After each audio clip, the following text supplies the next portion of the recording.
We are in the seven seals. Last week, we broke the first one. Well, we didn't break it. Jesus breaks it, right? But we studied the breaking of the first seal and what that might consider. Tonight, we are going to be studying the second seal, the second horseman, and we're going to take a look at that. But before we do, let's read these 8 verses of chapter 6, the first 8 verses, to give us a context for this evening. Now I watched when the Lamb opened one of the 7 seals, and I heard one of the 4 living creatures say with a voice like thunder, "Come." And I looked, and behold, a white horse, and its rider had a bow, and a crown was given to him, and he came out conquering and to conquer. When he opened the second seal, I heard the second living creature say, "Come." And out came another horse, bright red. Its rider was permitted to take peace from the earth, so that the people should slay one another, and he was given a great sword. When he opened the third seal, I heard the third living creature say, "Come." And I looked, and behold, a black horse, and its rider had a pair of scales in his hand. And I heard what seemed to be a voice in the midst of the 4 living creatures saying, "A quart of wheat for a denarius, and 3 quarts of barley for a denarius, and do not harm the oil and wine." When he opened the 4th seal, I heard the voice of the 4th living creature say, "Come." And I looked, and behold, a pale horse, and its rider's name was Death, and Hades followed him. And they were given authority over a fourth of the earth, to kill with sword and with famine and with pestilence and by wild beasts of the earth. So what we see here in these 8 verses, the first 4 seals of the scroll broken, and these 4 horsemen of the apocalypse, as they're often referred to, sent out into the world. And last week we studied the first one, the white horse and its rider, and how that represented conquest, military conquest. And we talked about how the different frameworks interpret that. But tonight we come to the second rider. What's the color of the second rider's horse? Red, yes. And what does this color typically represent? If you think of red in this way, what do you think of?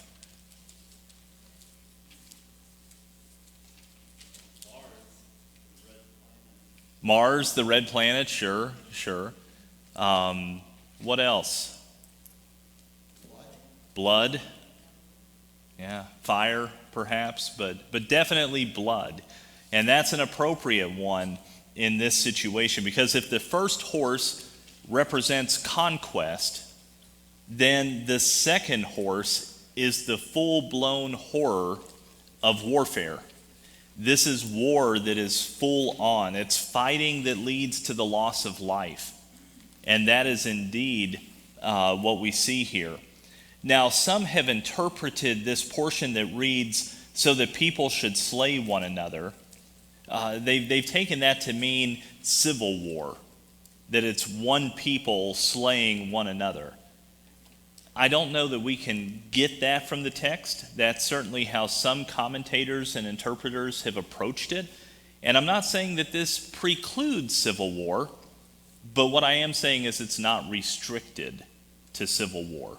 This is warfare, and I think it's all types of warfare where human life is lost.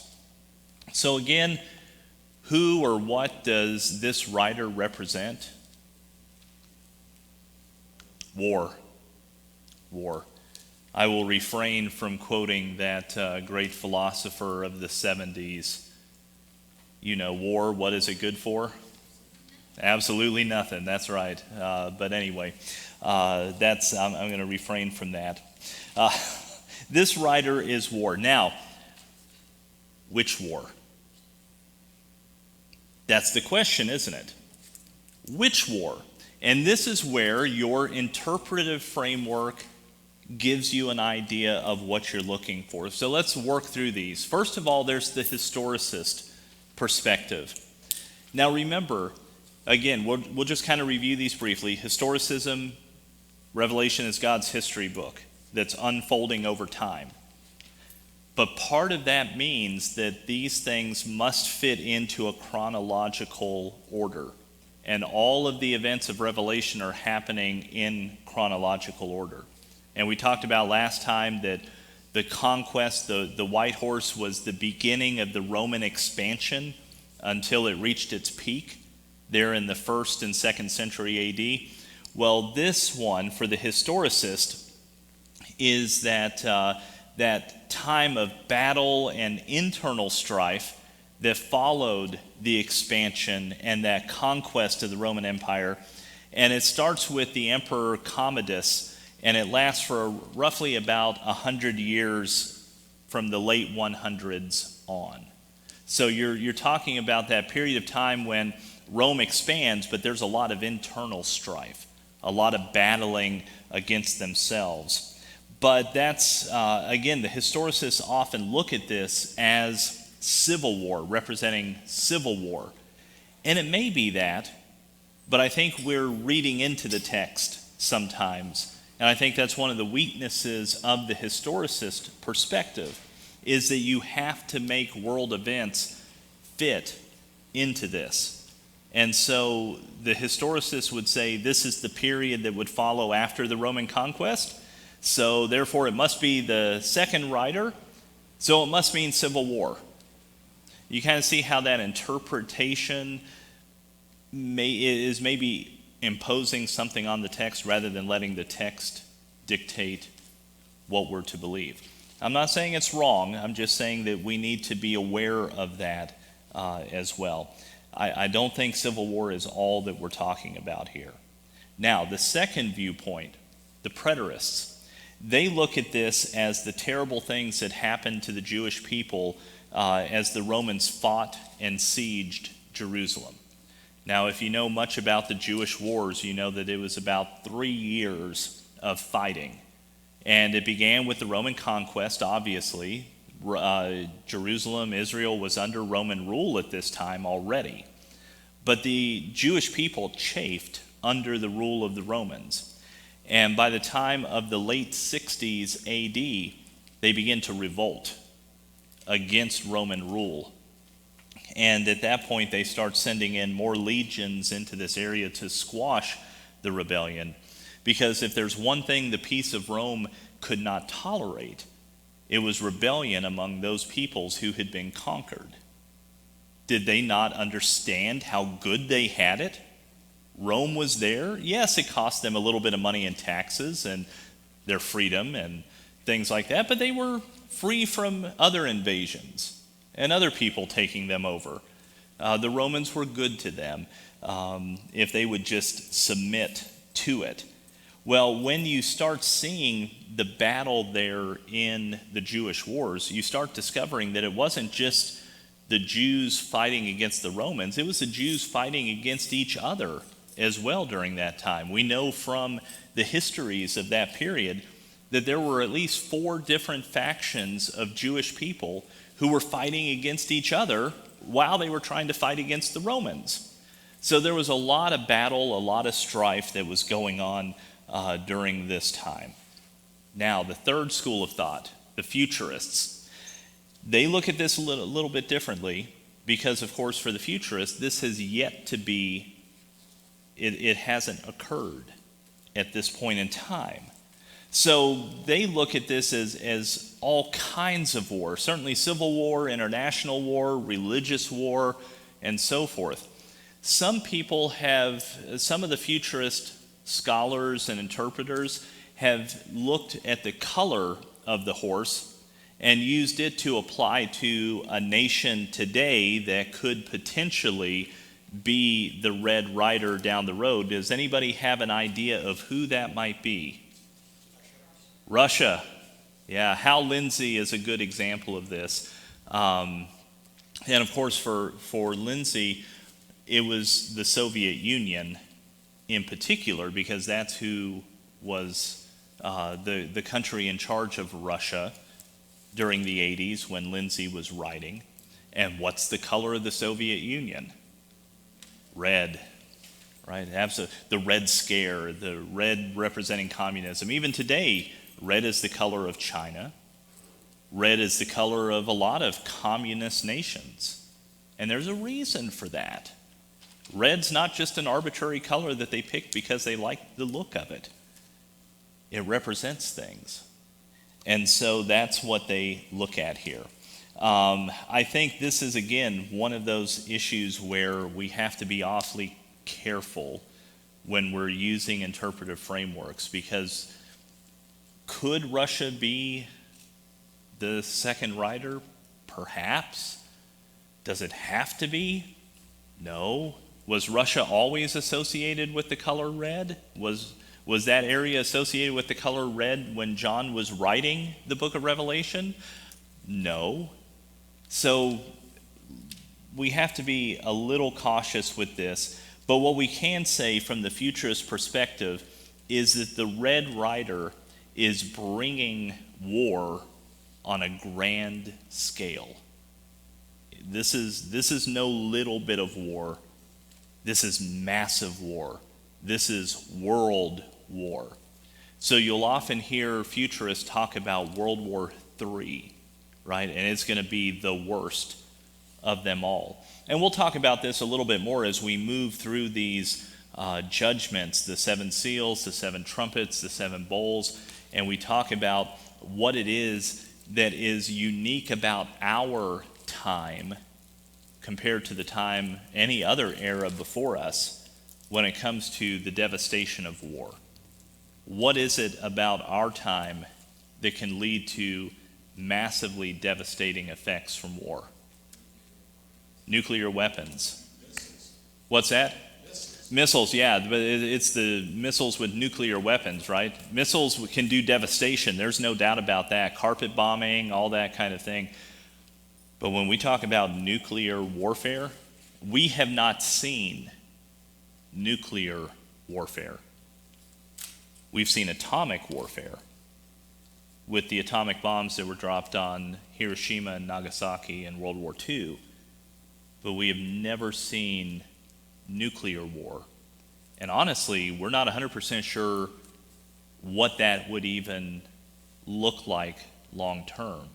We have our ideas. Whatever it is, it's going to be devastating. God promised with the rainbow not to destroy the earth by flood again with water, but I've always heard that World War III and what's coming will be with fire. And that's part of the kind of that futurist interpretation of Revelation, that World War III would be the fire of God, that would be the judgment to come. And that would fit in very well with this, absolutely. So let's look at that last school of thought, the idealists. They see this as being representative of war in general. And that makes sense because, again, idealists don't look at Revelation as being something that happens at one specific moment, but cycles that repeat through the courses of human history. And so war throughout time and geography in every era of human history is represented here in the second horseman, in this war that is spreading around. It begins with military conquest, right? The desire of nations to go out and conquer other territory, other lands around them, and expand their own territory. That necessarily brings the second rider, war. Now, before we move on, I want to take a moment because last week we talked how some have interpreted the first rider to be Jesus, right? If Jesus is the first rider, if you're going to interpret the white horse and rider as being Christ, then these other horsemen have to fit in with that. You have to maintain a consistent interpretation, right? You couldn't just say the first rider is Christ. Now these other three, who are obviously very connected in the text to each other, well, they're separate from the first rider. He's different. That doesn't work very well. So thankfully there are some people who hold to this as being Christ as the first rider and see this as the second rider fitting in. And the way they interpret that is this way. They see that as Christ conquers, in other words, as the gospel goes forward into the world and expands the kingdom of God, the second rider is the natural response of the world to the expansion of God's kingdom. And that is to resist it, to fight against it, to war against Christ and his church. So these are the heathen and the pagan religions that fight against the gospel. And as missionaries and proclaimers of the good news go forward into all the earth pushes back. The world pushes back. So they see this as representative of that. Now, what is the symbol that is given, or the power that is given to this rider, or that he possesses? What's that? A great sword. Yep. What else?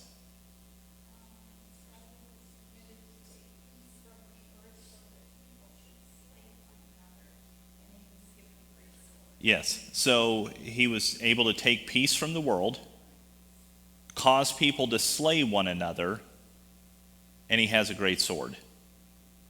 Those are the three things that we see about this specific rider.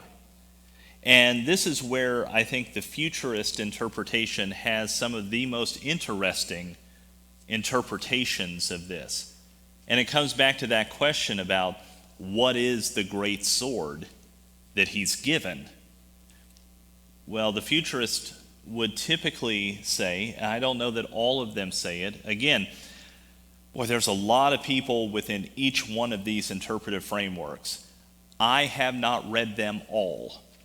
I just want to let you know that. I've read a lot of them, and I am reading a lot of them because there's a lot here. But most of them would say that the great sword given to this rider is the nuclear weapon, and that there will come a time when that is used. Now, this is just a little bit of, we'll just say, geopolitical diplomacy lesson for tonight. What is the generally accepted understanding of why we've never used nuclear weapons in war? The doctrine of MAD, M-A-D, mutually assured destruction. That's right, Shelby. Mutually assured destruction, which meant that if Russia launched nuclear weapons against the United States would launch nuclear weapons against Russia. They would wave at each other in the air as they went by, and both nations would be completely wiped out. Now, whoever the second one was, they're going to be wiped out first because the first nation, right, sent them off. Second one had to respond. But both of them are going to get wiped out. Nobody wins is the idea there.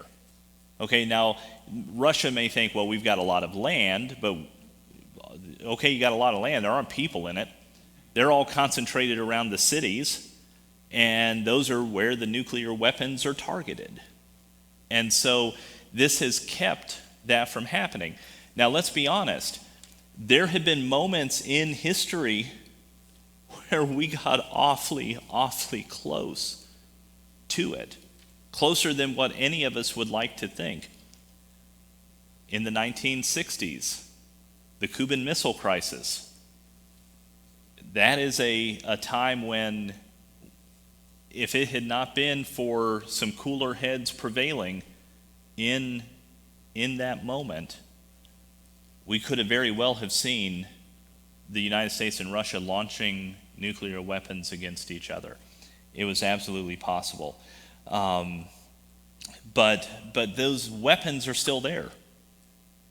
And not only is it the United States and Russia who have them, there are other nations now that have them.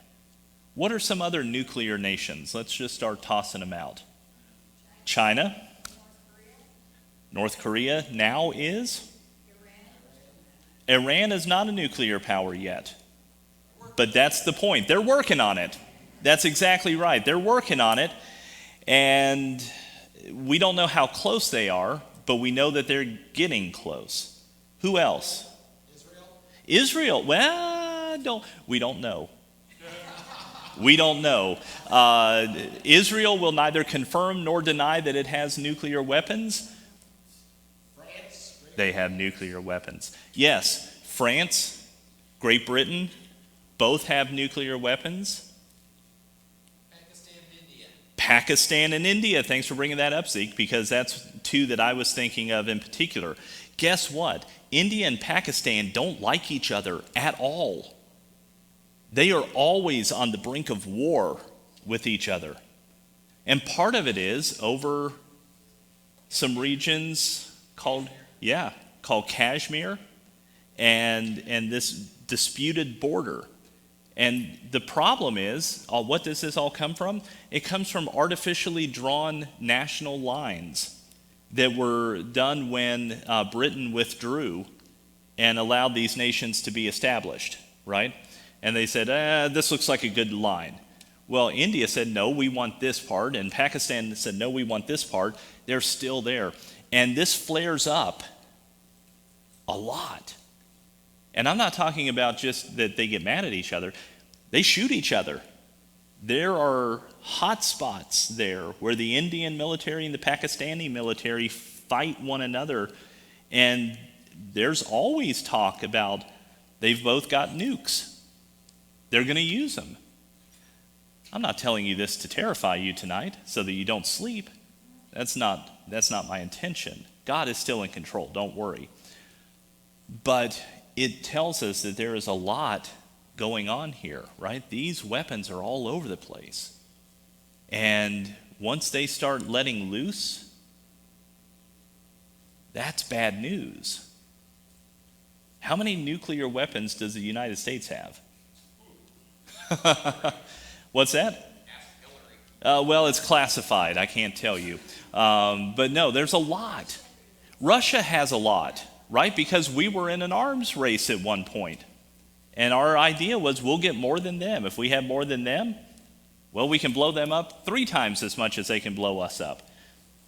Yes, absolutely.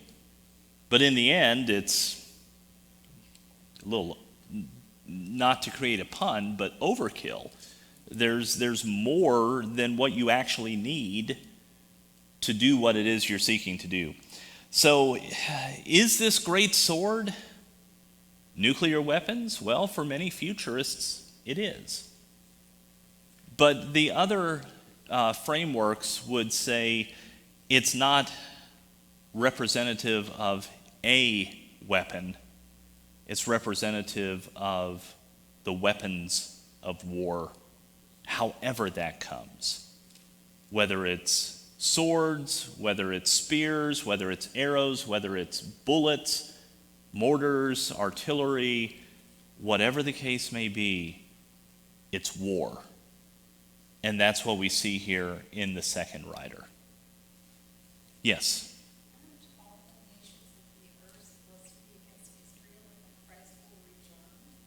Well, we will see all the nations of the world line up against Christ, yes, at Armageddon. But that's later. We're not there yet.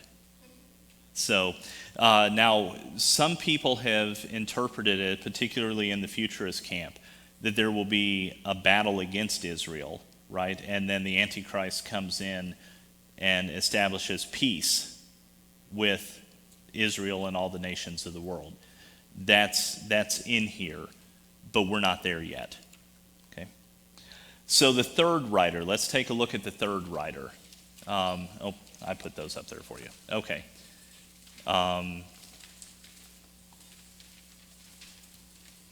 The third rider. What is the color of the third rider's horse? Black. Black. And what does this typically represent?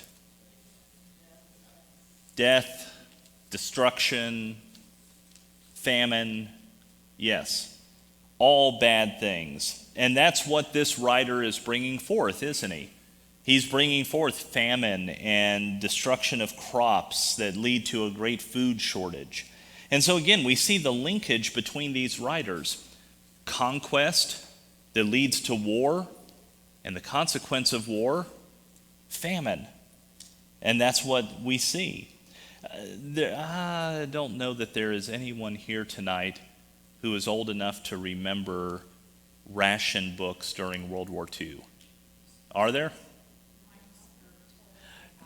Yeah. Our parents and grandparents certainly would have.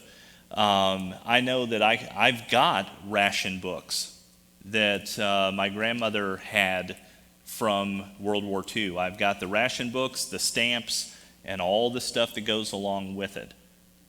After World War II, my father hoarded coffee like crazy, and I think that was one of the items that may have been rationed. Oh yeah, coffee was. Coffee. Now, my mom had to have, I think, something or other to go get pinholes. Yep. 'Cause Ration stamps, absolutely, nylons, yeah, because it was all for the war effort. The whole point of rationing, of course, was to make sure that the armed forces were able to maintain the requisite amount of materials and supplies for fighting the war, and the civilians would make the sacrifice to keep the armed forces supplied during that time. So what were some of the things that were rationed that you might have heard of or remember? Rubber, yeah. Metals, certainly. Gasoline, yes. Food items, especially things like sugar and flour and those staples. That's why you grew a Victory Garden. That's exactly right. And my grandparents who raised me, I remember very much, kind of talking about the hoarding of coffee. They didn't hoard things, but they reused things. And part of that was Depression era mentality, but part of it was remembering after the Depression came rationing. It was one right after the other. And so my grandma reused Ziploc bags. There was no use it, throw it away. It was wash it and dry it and reuse it. And you continued to do so until there were holes that developed in the Ziploc bag. And it wasn't just Ziploc bags. It was aluminum foil as well. If she put a piece of something in aluminum foil, then when she was done, washed it and carefully folded it up and put it in. There was a little tub kind of thing that all the foil was stacked in, and we reused that until the foil fell apart. Sticks of butter. You get the wrapper. She would save the wrapper because there's butter on the wrapper, right? And then you use the butter if you were doing something and you needed to grease the bottom of the pan. You took that wrapper and you wiped it on the inside of the pan. What's that?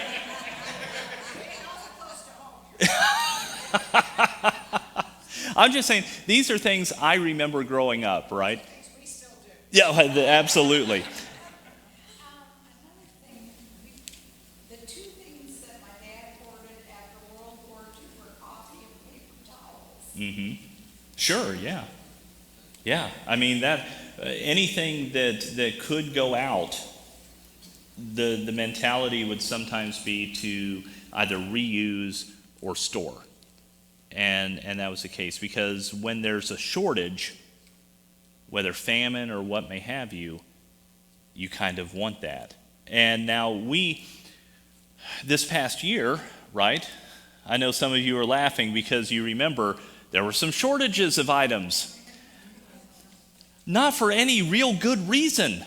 That was at least if there's World War II going on, we understand why we're rationing rubber and things like that, and you can't buy car tires and things, make it last. We're not going to go into it, but you know what I'm talking about. That's enough, right? So, again, what does this writer represent, or who or what does this writer represent? Death, yeah. In most of the time, though, it's famine. This one is famine.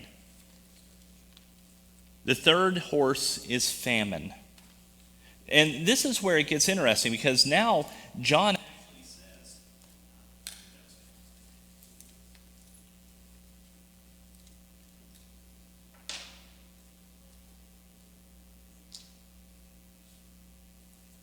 that's the Boy Scout coming through.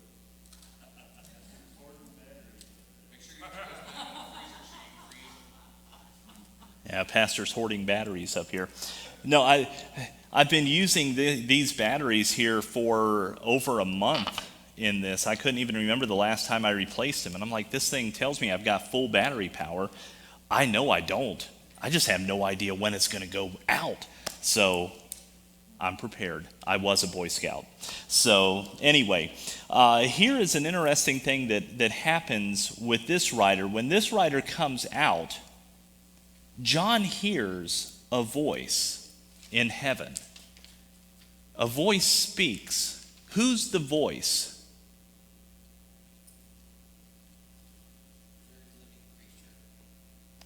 Well, it might be the third living creature, but it actually says that the voice came from among them, right? In the midst of the four living creatures. There's a voice in the midst of the four living creatures. Who's in the midst of the four living creatures? God. On the throne. God the Father is on the throne. He's the one the four living creatures are around, remember? And so this voice most likely is God.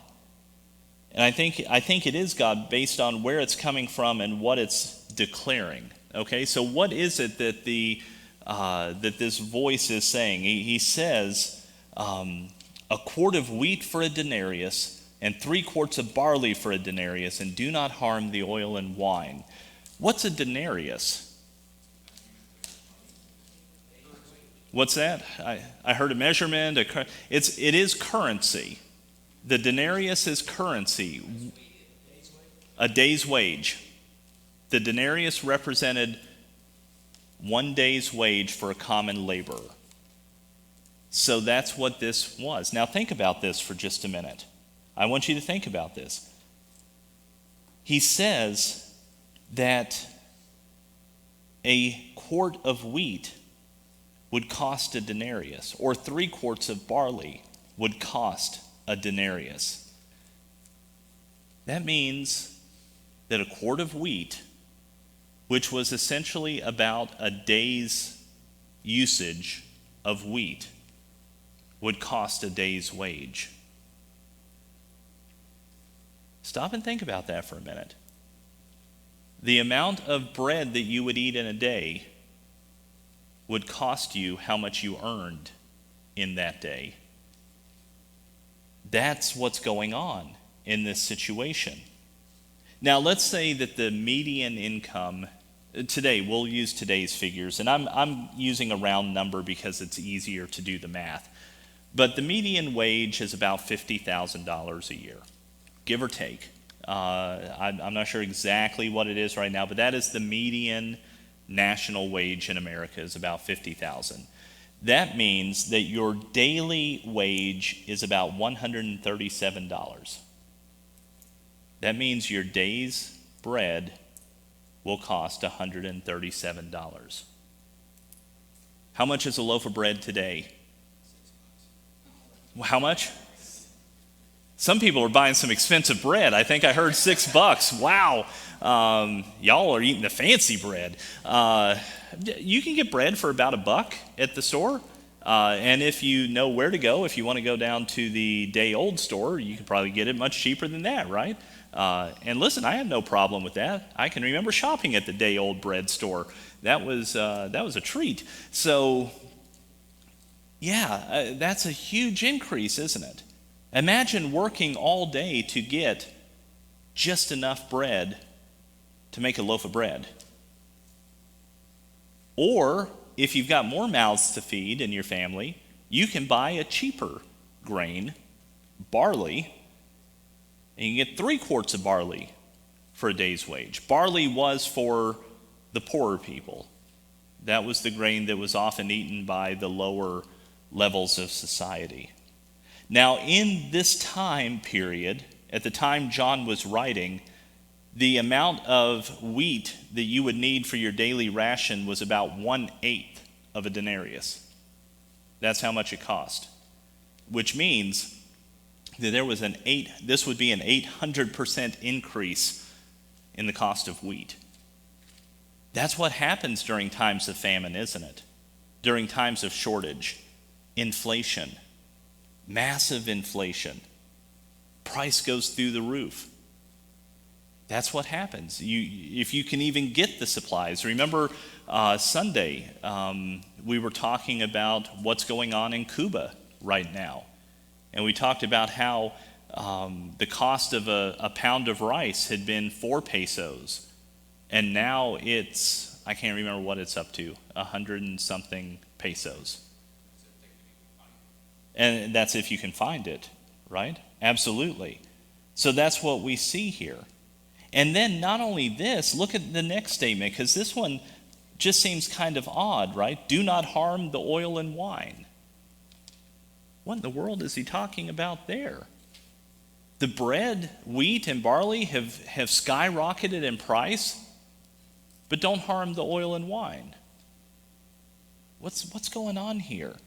Well, some have viewed the oil and wine as representative of luxury goods, and essentially saying, well, the luxury goods are still available, but they're just out of price. The average person can't afford them. Don't harm those, they're fine, right? And so these things would kind of taunt people. Others have said that they're not luxury items, but that they were staples. Oil and wine are staples for most people at this period of time. But what's instead being asserted is that the famine is so severe that everything a person could earn in a day was spent on one thing. You couldn't even touch the other ones. You couldn't get the oil that you needed. You couldn't get the wine that you needed. You could only get wheat or barley. It's all you could afford with a day's wage. You think about that, that's crazy. There's abundance of them, but there's no money to buy them with. So, yeah, Scott, and then... Something I've always thought of this one kind of made wonder a topic. It was the oil and wine were also used for religious stuff, the atonement and stuff like that. So is this meaning the wage or the monies and stuff like that, but not to touch the stuff, not to touch the church, basically, the substance of the church isn't to be touched. The rest of the world is going to go through famines and stuff. But Yeah, I don't know that I would go that route, mostly because if we assume a later date for the writing of Revelation, that it was written in the mid-90s, the temple would have been destroyed 25 years earlier, and those things would not have been ongoing, those sacrifices and things like that. There wouldn't have, that was gone. And it wasn't returning, right? The Jewish people had been spread out already. Jerusalem was no more, certainly was not the center of religious ritual and sacrifice and everything. So I don't know that that was what they were thinking of in this situation. I will say that another understanding, besides the fact that, you know, there's an abundance of it, but you could only afford some things, or that it was a luxury item, is that these things are still available and could still be procured by people, and it was evidence of God's mercy. Even in his judgment, even in his wrath, he still has mercy on people. And he's not cutting off everything from them. And his judgment is limited, and his judgment's limited for the purpose of drawing people to himself, right? If God wanted to, would he be right and just to bring all of his wrath down to get? Yes, absolutely he would. And yet in his mercy, he does not. In his loving kindness, he does not. We still breathe. We still eat. We still live. Even though in our lost states, we're certainly deserving of death and wrath. Absolutely. So that's you know, there's some different ways of looking at that. I tend to fall into that last camp. I tend to think this is representative of God's mercy even in the judgment, right? His judgment, there's a merciful component to it until it is complete. Once it comes to the end, right? He's given you chance after chance after chance, and then there's no more chances. He's called you, he's put it out there to the point where none of us have an excuse. Nobody has an excuse. And then time runs out. Now, let's look at how the four frameworks look at this. First of all, the historicists, they see this as kind of overlapping with the time of the second writer. They see this as a time when the Roman Empire is having that internal strife and internal fighting. And during this time, taxation actually increases, right? Because you have to support more legions. You have to support more soldiers to quell these uprisings that are popping up all over the empire. And it was such that during this time, people were actually allowed to pay their taxes with food items, specifically grain, oil, and wine. That's how you could pay your taxes in Rome, not just with money. So some people have seen it as being at that time. Now the preterists see this as being the result of the siege in Jerusalem. Now, if you know anything about siege warfare, you know that it is a nasty business. It was especially nasty during times of, during this period of time, medieval times, when an army would surround a city. The city had a wall, had gates. It was fortified. They could shut the gates, bar them up, and stay inside. Jerusalem was like that. And so when the Romans came, that's what happened. The fighting drove them back into Jerusalem. They get into Jerusalem. They shut the doors, bar the doors, and they're there. They've built up some supplies, but they have no way to get any more. With a siege, you're just trying to wait them out. The problem is, if you don't have anybody coming to fight the people who are laying siege to you, to try to draw them off, they can get food, they can get water, they can get resupplied. You cannot if you're in the city. And eventually, things take a very bad turn. And the thing about it, in the middle of that city, you can have all kinds of possessions, can't you? What matters most? Things of sustenance. Food, water. You can have all the gold you want. Gold doesn't fill your belly. Well, I guess it might, but only once.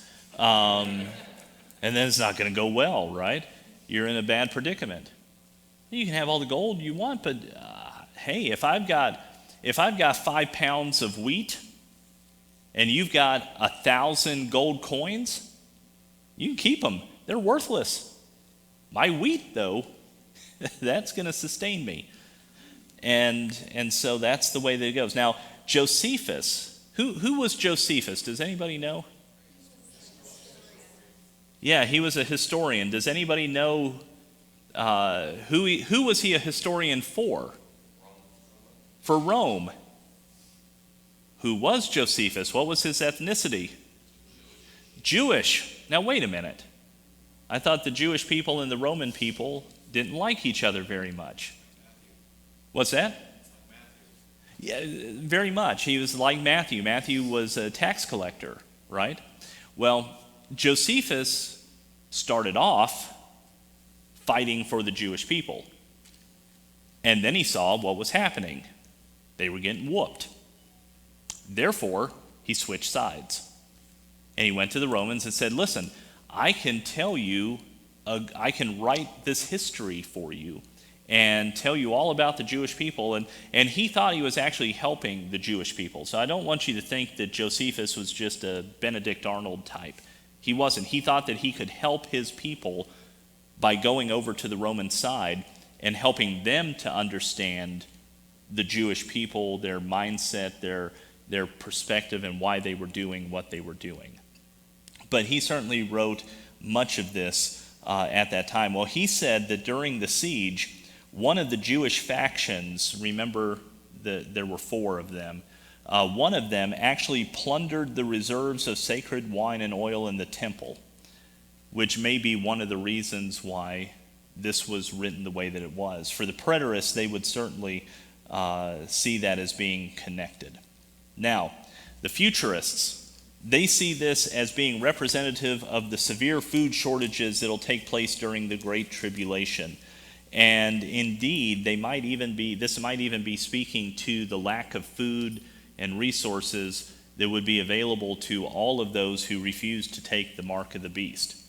Because a little bit later in Revelation, when it talks about the mark of the beast, it says that in order to buy or to sell, you have to have that mark. And if you do not possess it, you can't buy, you can't sell. And if you can't buy and can't sell, you're not going to have any food. So that's what they see here. And they see that they would often see the oil and wine as being representative of those luxurious items. And they would say that those who are in power, those who took the mark of the beast, those who have the ability to buy and sell, they still have plenty.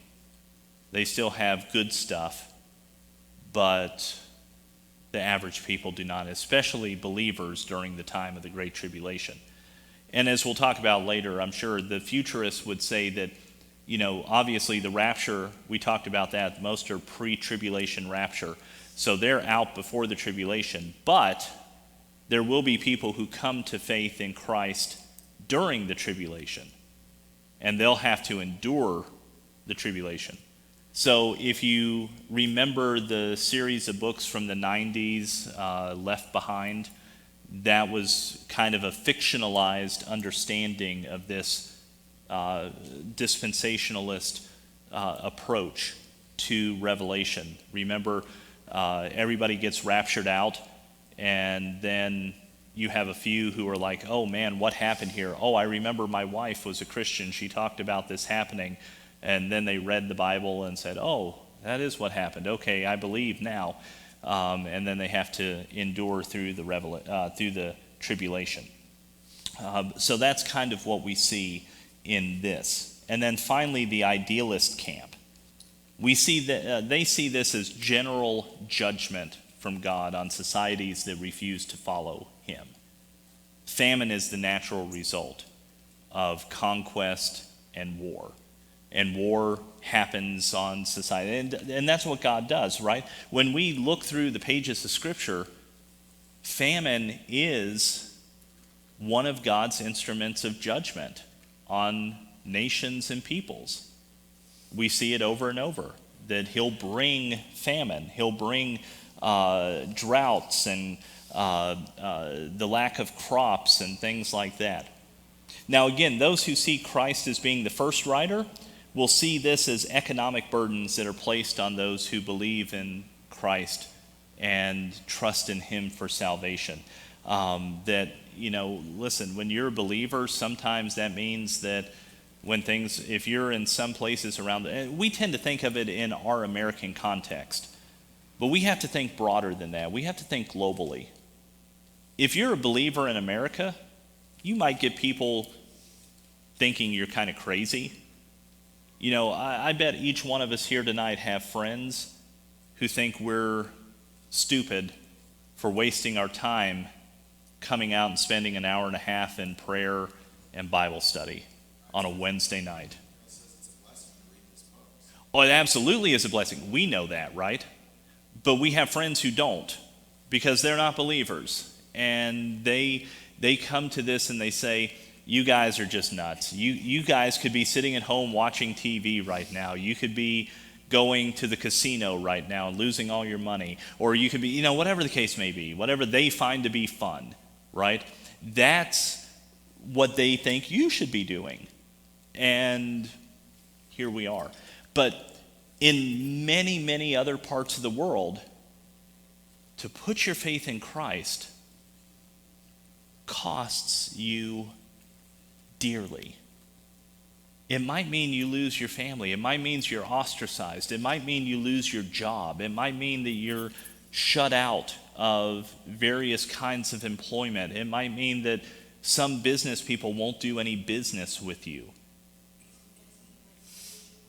What's that? It might even mean you lose your life. That's exactly right.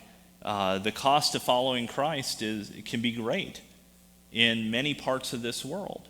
We see it over and over.